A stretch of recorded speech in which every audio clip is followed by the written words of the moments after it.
Дүйнөдө убакыт ченемдин бардыгы бирдей, бирок адам баласынын пайдасы үчүн бир топ убакыт ченемдердин такталганы Куранда айтылган. Анын бири мусулмандардын Курман айт майрамы. Мына ошол мезгилде ажылык сапарга чыгуу милдети белгиленген. Быйыл Кыргызстандан жалпы 2766 адам ажылык сапарга аттанды.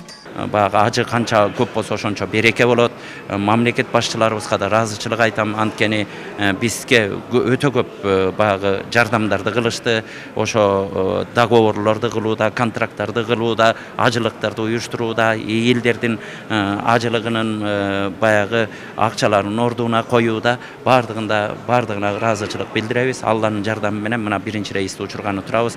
Кудайым бардыгыбызга жакшылык берсин, ажылыктын касиеттерин ар бирибизге насип кылсын. Ыйык сапарга аттануу үчүн дин иштери боюнча мамлекеттик комиссия, Кыргызстан мусулмандарынын дин башкармалыгы, Сауд Арабия падышачылыгынын элчилиги эл аралык Манас аэропортуна барышты. Пандемиянын кесепетинен 2 жылдан бери токтоп турган сапарга бул ирет 65 жашка чейинки жарандар гана бара алат.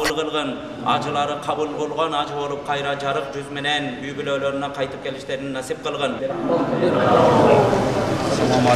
Сауд падышачылыгы 65 жашка чектеп, анан биздин 40% азайтып 2760 квота берип, быйылдын алгачкы биринчи сапарды узатып турабыз. Уулум ажылыкка алып барып келем деп милдетинен, чоң милдетинен кутулуп батамды алам деп ошо аракет кылды. Балама чоң рахмат, балдарыма ден соолук берсин, өмүр берсин, бактылуу, талайлуу болсун. Ошо Кыргызстаныбыз өнүп өссүн, кыргыз элибизде дайыма тынччылык болсун, балдарыбыздын, элибиздин келечеги кең болсун, өнүп өссүн мамлекетибиз.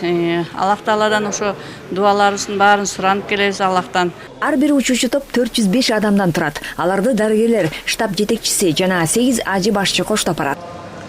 Аида Шекенова, Арген Сырымбеков, Иният Эргешева, ЛТР, Бишкек.